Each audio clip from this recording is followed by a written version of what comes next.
Hey YouTube, it's your girl Miss Angie, and we are back with another Let's Talk Tuesday. And as you see from the title, we are talking about soul ties. So quickly, with a quick disclaimer, I know that people might have a opposing view to how they feel about soul ties, and like I said, this is the open space. This is just me talking from my personal experiences, sorry about that, and my personal opinions. So I don't want anybody to feel like I'm judging or putting it out there. You know, I just wanted to talk about this topic because I truly can relate. So that is my quick disclaimer for the beginning of this video.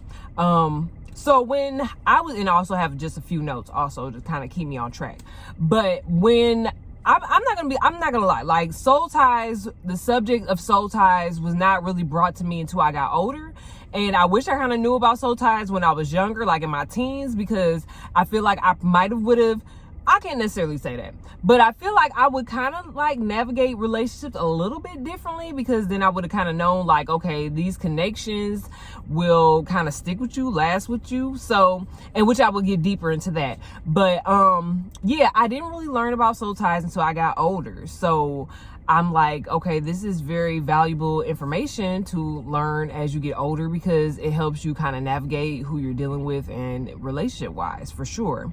So anyways, before I go deeper, I watched this series, and it was from the Tough Love series on YouTube. So I highly recommend. It was a 7-episode, and the title was Soul Ties, and it had 3 women who were friends, and they all had different relationship issues and traumas and stuff that they had went through, and I could really relate. So I just feel like that is another good reference for you to watch that, because it kind of went a little deeper as far as how soul ties and the connection that these young ladies had in the relationships that they had.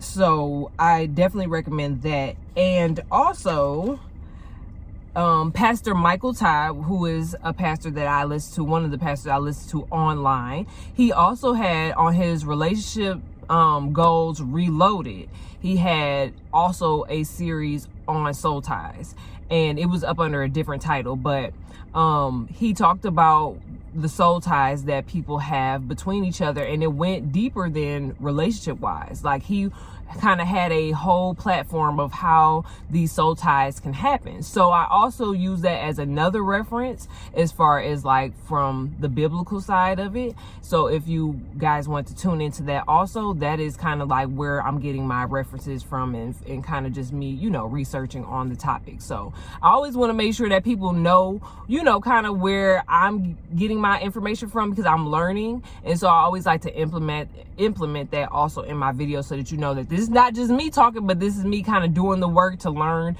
and you know, be more I guess be more able to talk about the topic, should I say. So anyways, if we get into the 4 soul ties that the 4 types of soul ties, they have, one of the soul ties is physical contact.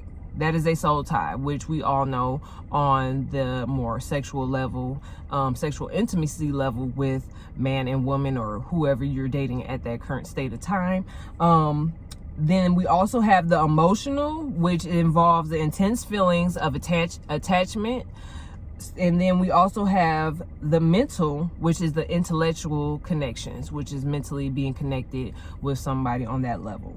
And then also the spiritual soul ties, which is deep connections to another spiritual and religious beliefs. So those are the 4 soul ties that are known of.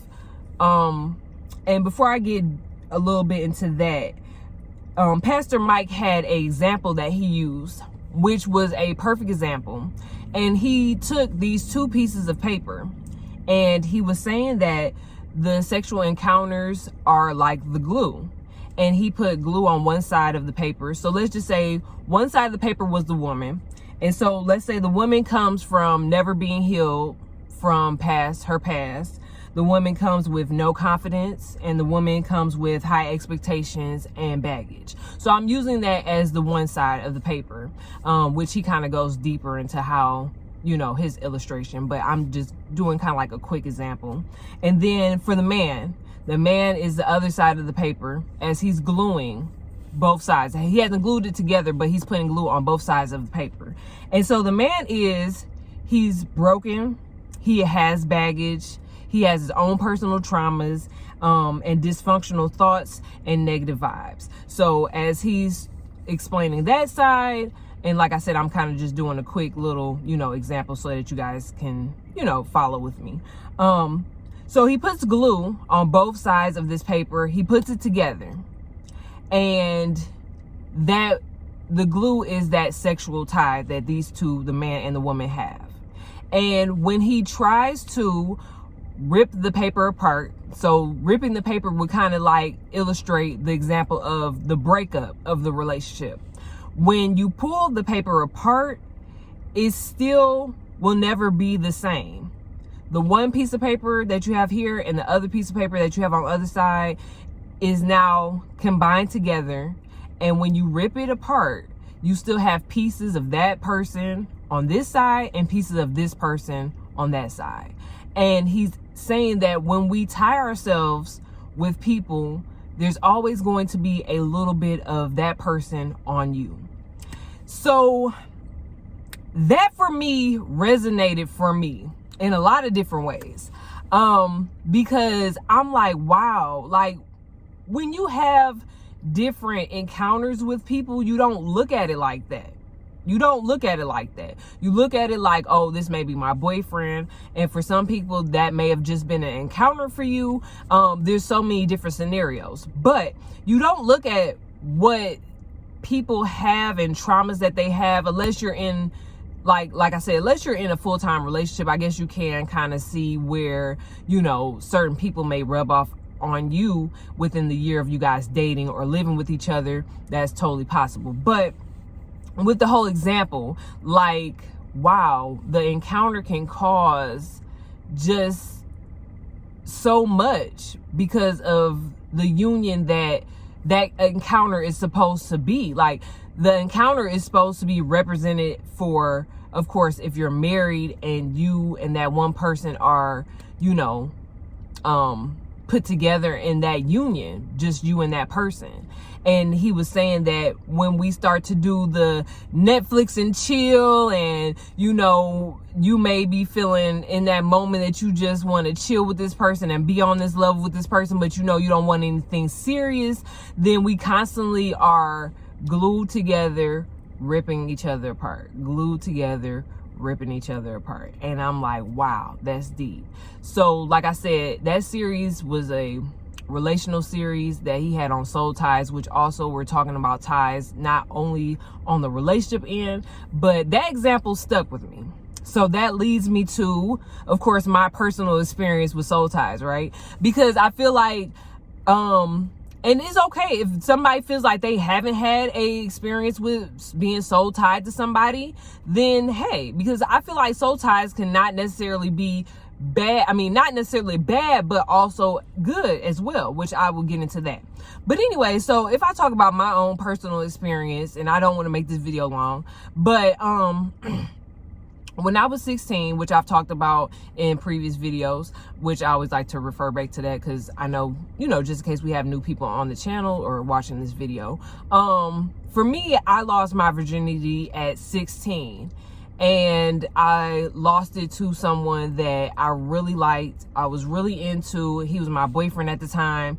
And the way we got into the relationship, it was kind of like, had I saw what I saw or what I know now, had I paid attention, I would definitely say that I'm sure that the relationship was not real to him on his end, is what I feel. That's just my personal experience now that I'm older, you know what I'm saying? And when you're in high school, of course, you know what I'm saying, a lot of people say, oh, that's just, puppy love, that's not a real relationship. But still, those encounters and things like that, they stick with you.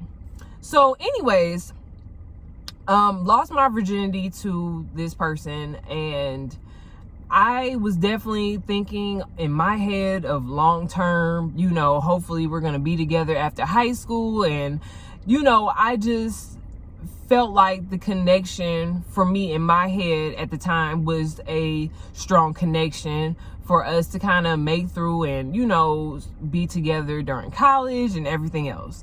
And it didn't go that way. It didn't go that way. And I started to regret what I did because I felt like, dang, had I just waited until I was married, and I wouldn't have gave something so sacred to someone, you know what I'm saying? And I feel like me and him, we didn't necessarily, we had some rough spots, but like I said, I think on his end, he didn't really take the relationship as serious as I did. And I was more kind of like in a fairy tale because I didn't really pay attention to some of the signs, which I'll get a little bit into that. But for me, after we broke up, it was the ripping away, right? It was like, oh my goodness. Like, I lost my virginity to this person at 16, and I was raised to wait until I was married. And I understood that it was a mistake that I had made, and I was like, oh, I don't want to do this again. But I was solely invested at a young age into the relationship of what this fairy tale in my head could be, you know, like, oh, we're going to be together, you know, and that was kind of like, was the trail of my relationships going forward. Like, oh, we're going to be together. We're going to get married. They're going to see how good of a girl I am. And no, that was not how it went. So, the ripping away of the relationship, it stuck with me. And I remember one day, you know, chilling, being at his house, and I was in his room, and I remember seeing on, like, he had this wall that had inserted kind of like the drawer. So it was like an older kind of concept to houses where they had the wall and they had like inserted the shelving. And so I noticed on the shelf, it was a list of names, and I could basically gather it was a list of name of girls, and they had either the check or the star, something represented something different. And I will always remember that. Because I'm like, I had to realize then I'm not the only one he's dealing with. And I had to realize that, you know, when you give yourself to somebody and you thought they were a virgin too, which I'm not gonna lie, y'all, I kind of figured he wasn't, but I thought he was. And that definitely left for me a soul tie. Like, I'm trying to just process it, because I know a lot of times you look at it like, you're 16, don't beat yourself up. But that was something that was special to me. And now I'm tied with this person because after we break up, I'm hurting, right? I'm hurting because I'm like, dang, I let something so precious go. And then on top of that, I'm looking at it like I'm not the only one. I'm young. Like, it's so much stuff out here.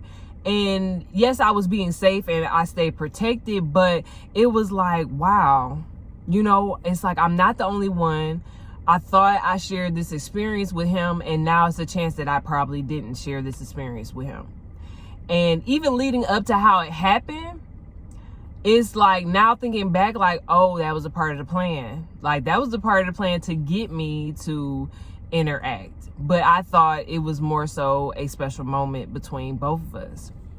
So that was what I would definitely say was a soul tie for me. Because even after the relationship ended, like, I could pass by an area that me and him would be at, and I would be like, dang, I remember when we was here. Or I could pass an area where we might have went to the movies or went to the mall and spent time here, and it just stuck with me.